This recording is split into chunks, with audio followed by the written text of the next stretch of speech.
This is Ashley-Bell. I am the author of the Keeper of Souls series and the author of the Sword of Rome series. And I'm the author of Home, Teenager, Love Myself, Warriors, and soon to be the author of 3 more poetry books. I Am Her, Look at Her Now, and Behind These Holy Eyes, which I'm really excited about.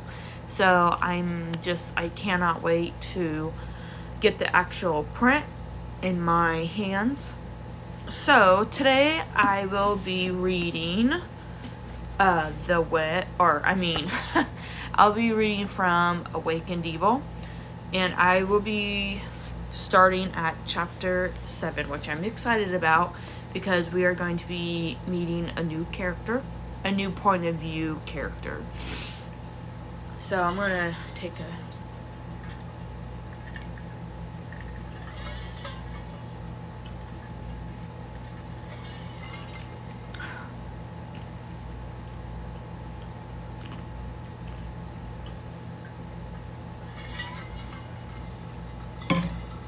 Okay, so I'm going to read chapter 7.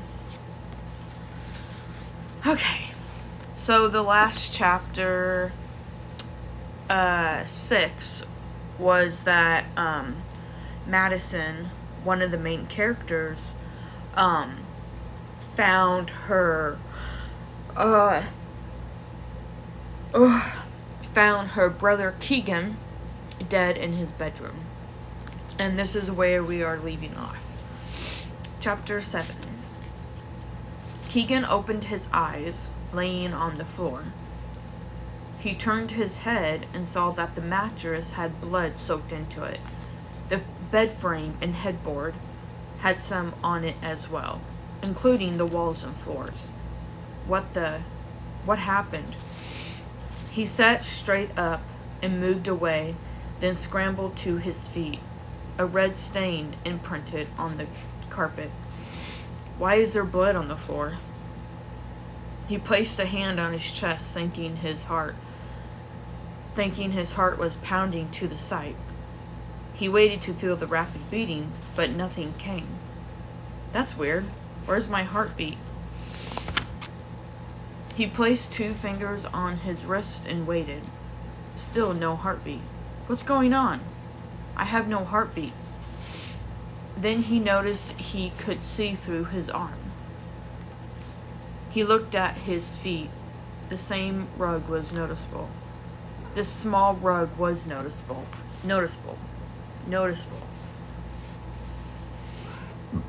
He ran over to his closet and flung the door open. He examined himself in the mirror. His reflection seemed whiter. No blackheads on his nose, no scars from when he was a child.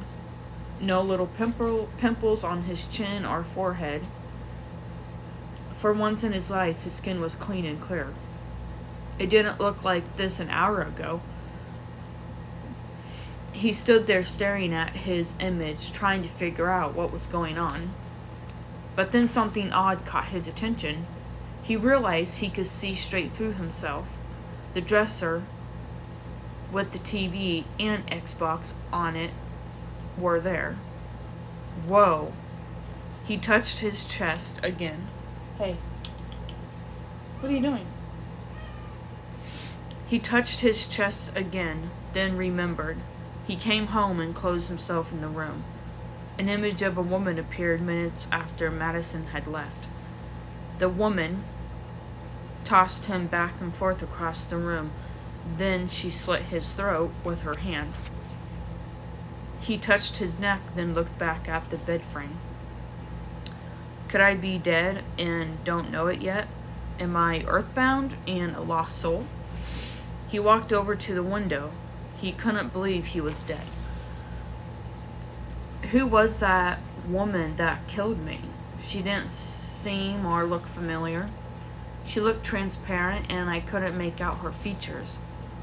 Keegan walked over and sat down at the desk. What have I done? I'm dead all because of a stupid mistake I made? He did read in a book once that a lost soul will wander the earth, until a light comes and takes them to the other side. The sound of people talking back and forth came up the staircase and walked into his room. Both wore a full blue suit and had on plastic masks. They must be the crime scene cleaners. The short lady had a plastic box in her hands and set it down on the floor.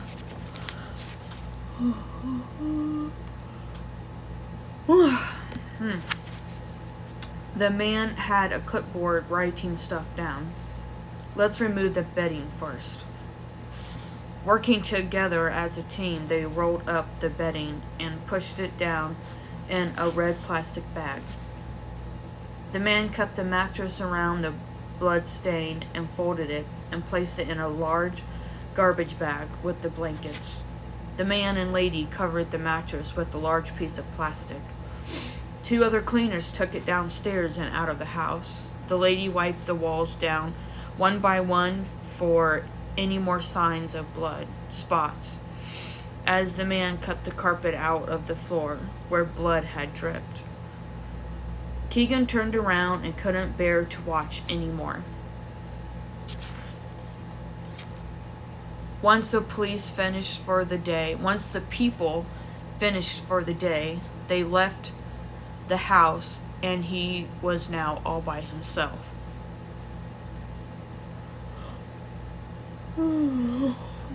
Within the moment, a white light flooded in through the window.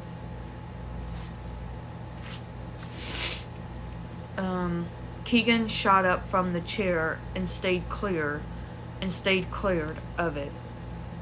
It's the light. That's a sign that it's time to go. But Keegan didn't want to leave. He wanted to stay with Mom and Madison, but another part of him wanted to see his dad again. That's what he always wanted. With the light in the room, a man stepped out of it and came into view. Keegan's eyes widened. The man smiled. My son. Keegan was speechless. It was Dad.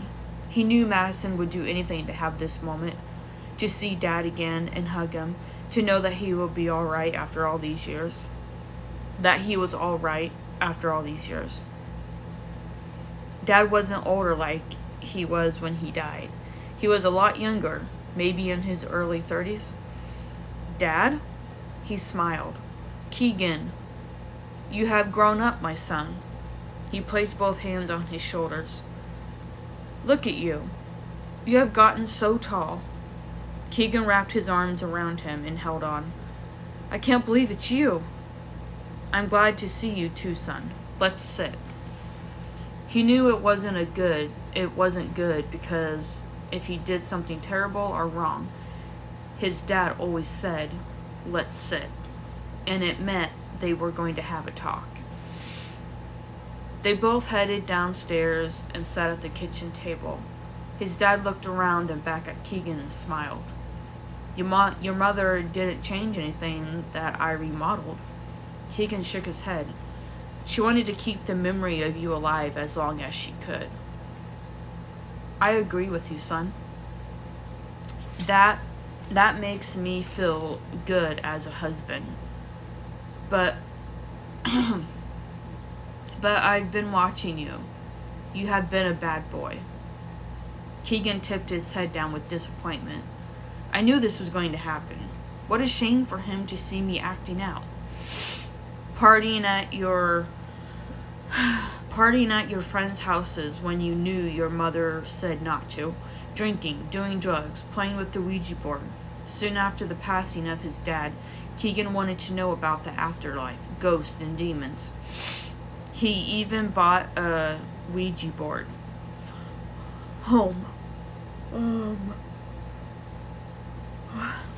He even brought a Ouija board home to try to contact with his dad. He never told anybody about it. He always did it when everyone else had fallen asleep. He didn't want Mom or Madison to worry. He felt guilty for not telling him he had one. He felt even sicker to his stomach when he sneaked out of the house to the cemetery to see if Dad came through. He never did. You failed me, son. Keegan stared back at his dad, a face he hadn't seen in years since he was a little boy. I'm sorry. I promised you before I died in the hospital that I would watch over you. I didn't raise you like that. What happened to you? I lost you. Keegan and his dad made eye contact. That's what happened to me. You were gone. You left us. You weren't there anymore. My disease took my life. I didn't want to go. But it's nobody's fault. It was my fault. It was my time.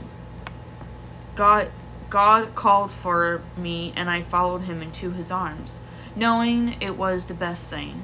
He took me home. Dad, Madison blames herself every day. If she were there every day with you, you would still be alive today. That's what she believes. She tells herself that all the time. I've heard her say it out loud when nobody was around. Well, she needs to stop telling herself that because it's not true. She hates hospitals now. She won't go in even if she has to. Yeah, I know, he said. Keegan, you can't come to the light yet. You have to finish the job. Keegan stared at his dad with confusion. What? What do you mean, Dad? You have a quest, son. A quest to an unknown problem that you have to solve. Keegan stood up and took a step back from the chair, shaking his head. What do you mean I have a quest? His dad stood from the chair and placed both hands on his shoulders. Keegan, listen to me, son. You have to stay here on Earth and finish what you started. Keegan shook his head. I don't understand. Trust me, you'll know when it comes. It? What do you mean, it, Dad? Please tell me. His dad hugged him and then walked to the light. No, Dad. Wait, please, don't leave. I need you. Batman. Oh my gosh, Batman's hyper. He stopped and glanced back at him. What do I have to finish? What quest are you talking about? His dad smiled with the light shining past him. You'll know when it comes to you, my son. You will know, trust me. Keegan stood there and stared at him. Finish what you started. Promise me? Keegan didn't know what to say, so he nodded. Yes, Dad, I promise. I'll finish what I started. Good boy. I'll see you again. I love you, son. I love you too, Dad. And with that, his dad turned around and vanished within the light. The room grew dark again. Keegan sat back down in the chair with both elbows on the edge of the table. What do I have to finish? It didn't make sense. A quest? He placed both hands on his head and rubbed his face. I didn't read anything about ghosts that had to do a quest after death. I should have looked into that more. Okay, so now we know that Keegan, Madison's younger brother, Keegan is 17 and Madison is 18. So we know that Keegan has a quest. And of course, I already know what it is, but when you guys continue to when you guys continue to read on, you'll understand what it is. But I had a lot of fun writing this chapter, and the one scene, so when Keegan wakes up and he has no clue what happened, and he can see through himself and realizes that he's dead and made a mistake by going, to the house and whatnot. and remembering that the woman killed him, I wrote this scene where, in here, what I just read, where the, I think they're called the crime scene people. I actually watched a video on YouTube where, like, if someone commits suicide or die tragically of something or anything like that, and they've been there for days at a time, or they anyways, I saw this YouTube video where these crime scene people came in and this man had shot himself in the head, and they went in there and they had cut a piece out of the carpet. They cut the mattress, like at the centerpiece where the blood was. They had to take the mattress out of the room, and there was blood all over the wall, and it was a real scene. They had to have, of course, like, permission from the family and probably from the public or something, I don't know, but they did blur out certain things when they were filming this, and when I watched it, I was like, oh my gosh, I seriously have to add this into the chapter. So when I did that, hello Robert, so when I did that, I was like, okay, I'm gonna have to add this in, because I don't think any dead person that wakes up doesn't see, like, all the blood and stuff, like, on the mattress and the wall and the floor and stuff. And I also did a lot of research about, like, being dead after you die. You're, like, stuck, in my book, you're, like, stuck between heaven and earth, and he's kind of earthbound. And, since he's earthbound, he doesn't really know, like, what's going on. And then his dad, shows up and tells him, you have a quest that you must finish. And, of course, Keegan's like, what are you talking about, Dad? I have no clue what you're talking about. And, his dad told him, you will know when you'll know when you understand it. So when I wrote that, I didn't really know what the quest was, and then I was like, oh, I know what it can be. So that chapter was a lot of fun to write, and I did put a lot of effort into it, and I did do research about being a ghost and stuff, because I know when you're, well, I don't know. I guess when you're a ghost, you can see through your hand. You can walk through the walls and stuff. And I am really excited to get further on down the book from Keegan's point of view. And Keegan's very smart with the afterlife, with haunted houses and demons and witches and whatnot, because earlier in this book, after his dad had passed away, he was really interested in the paranormal.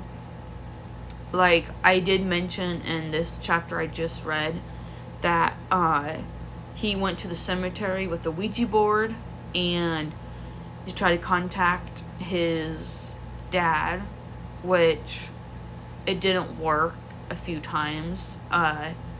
So he was never really into the afterlife until his dad had passed away.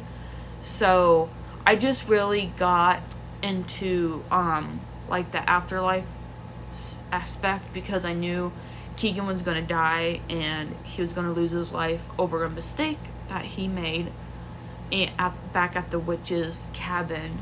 And I just really wanted to get into that. So I did research on the crime scene. I did research on what it's like to be dead, a ghost just walking around town. Of course, none of us is going to know that until it actually, I'm sure until it really happens.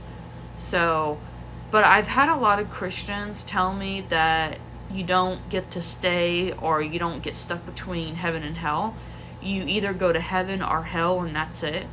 So I guess none of us really know until it really happens. But I think if I died tragically, I don't think I would want to stay on Earth, or be between the Earth and be earthbound or stuck or whatever. I would seriously want to just go to heaven and be with my dad. So that's the choice I would make. So anyways, this was a lot of fun to write, and I think if you watch me or if you read it yourself, I think you'll see that I really got into it. So I did have a lot of fun bringing in Keegan's dad, Liam, who had died when he was in 6th grade, and he died from heart cancer. And a lot of people were like, heart cancer is very rare. And I said, I know, that's why I want to use it. And a lot of people don't talk a whole lot about heart cancer. I have a good friend, he's my landlord, and he's a doctor. And I had asked him, like, how can you get heart cancer? What's the symptoms? How does the body react? They get tired, sleepy? Are they weak towards the end? I just asked him, like, a lot of questions, and I wrote it all down. So I do remember that I had to write a whole bunch of scenes from Keegan's point of view, and I wrote all this information down. So that was interesting. I never heard of heart cancer. I don't know if you guys have either, but it was interesting to read about it. So, and I had a lot of people ask me, why did you want to do heart cancer? Why didn't you just do lung cancer or a tumor or something? I was like, because I didn't want to. I just wanted to do heart cancer. And I think there are different types of heart cancer. But I don't know which one I chose. I think I just said heart cancer. So I don't think there's like a specific name for it. But of course, if I researched it, it would probably say what type of heart cancer. But I think further on in the book, from Madison's point of view, she does have a memory, like a backflash of her at the hospital when she was younger, seeing her dad in the hospital, and then earlier in the beginning of this book, I did mention that when Keegan's dad was starting to get sick, he was getting more weaker and tired, and he wasn't showing up as much as he used to during their games, Keegan and Madison's games. So I did get into that a lot, but throughout the book, but I didn't want to do it too much. So one of my friends said, when you write a book, you want to just get to the point. You don't want to just drag the reader along with things that aren't important to the story or that will help lead the story. So I did have a lot of fun doing just the research and how the characters are gonna go through each cycle in their life. So tomorrow, okay, so chapter 7 is done. Now this next chapter is from Madison's point of view, and it's going to be very interesting because she does not like cops. I don't know if I should say anything right now, but this chapter is a little long, so I might have to read this tomorrow, like at 5 or 6.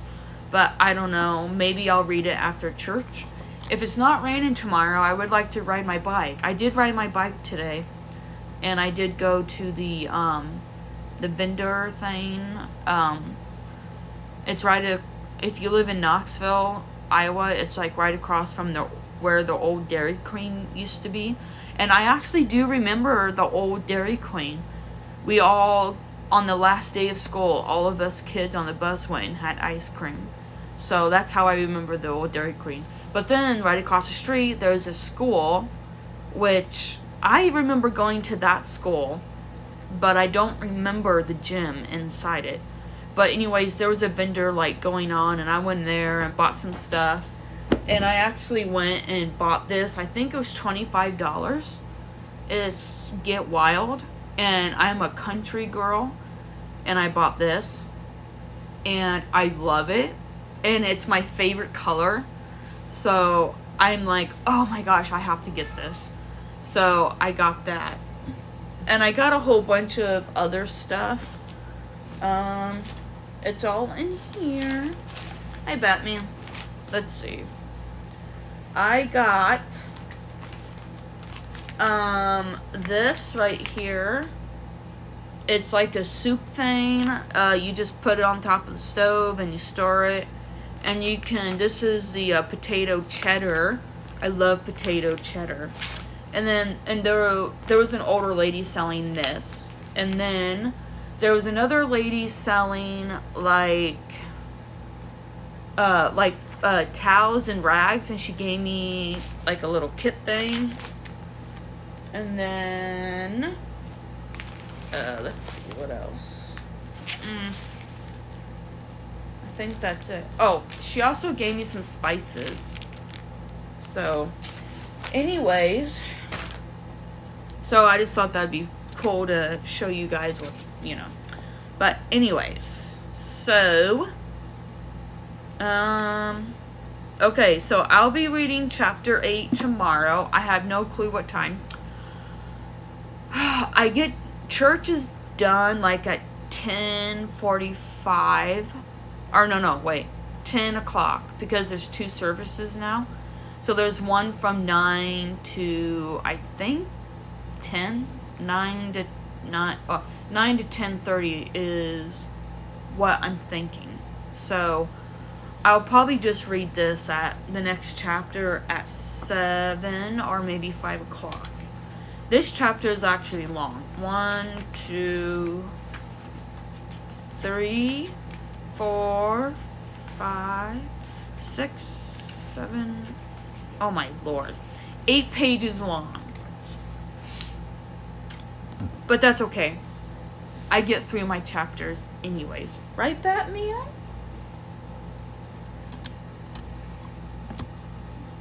Say hi. Hi. Hi, baby. What do you think? Hi.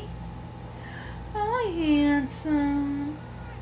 Hi. Oh, I know. You're just so handsome. Right?